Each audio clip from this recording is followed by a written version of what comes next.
suddenly enjoying himself, and he can no longer cut Dante. Having gained 100% of Lucifer's power, he has increased his regeneration speed, and his body is literally invulnerable. Jack has lost almost all of his magic and is no longer able to stand. Dante is about to finish him off, but suddenly, a fireball hits him from behind. Dante was surprised by this man who dared to come here, and by the other two madmen, Magna and Zora. Dante was disgusted because his opponents were mere villagers who didn't measure up to him, and even Jack refused to be saved, especially since the ones who saved him were members of the Black Terran. Magna responded to Dante and told him, "We're here to crush you and save Commander Yami." Dante, with a look of disgust, replied, "What can a weakling like you do? You won't be able to forget me, and even if we were killed together, it wouldn't make any difference." Magna smiled and said, "It seems you've misunderstood us. I'll take you down alone."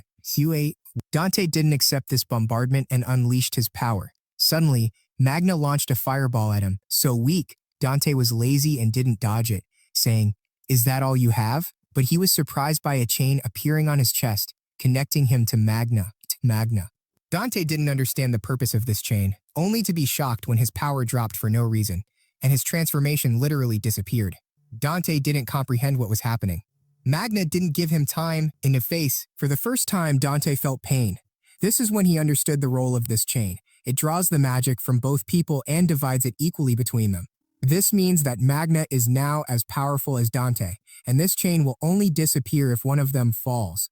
The battle now depends on endurance. Magna warned Dante against trying to break the chain, as the consequences would be dire. Jack, in the background, couldn't believe what he was seeing, unable to believe that a villager could perform such a powerful spell. The fight began again. A punch from Magna and a punch from Dante. Dante began to lose his mind. He used gravity, but since he wasn't on the same level of power, his gravity had no effect. Magna used flame magic, but Dante, with his regeneration, healed himself immediately.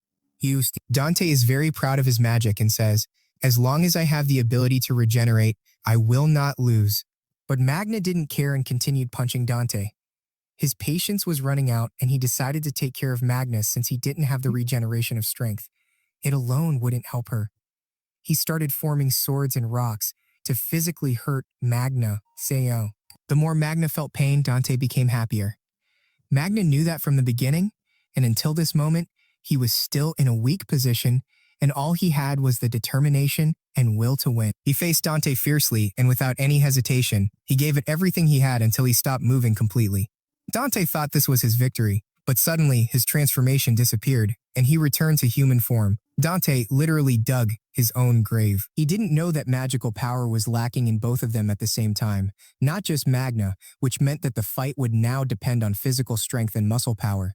And in this particular point, the villager has the advantage. A villager who doesn't have a large amount of magic always tries to train his body to compensate for the lack of magic, but people with strong magic like Dante and others neglect training their bodies. And now Dante will literally pay for this negligence with just 2 punches that Magna managed to knock him down. The moment was legendary, witnessed by both Asta and Luck, both of whom couldn't believe what Magna had managed to accomplish. Asta literally couldn't believe that Dante, who had run them over before, lost to Magna. Asta was overjoyed to finally have a senpai to rely on. Luck, after seeing what Magna had done, was more excited to fight him than ever. Jack smiled and admitted that the Black Bulls were an interesting group. The other Nocts couldn't understand how Magna defeated someone who was supposed to have the power of an upper demon. Meanwhile, Morris was still activating the ritual. News of Dante's defeat reached him, but he didn't seem worried. On the episode ends.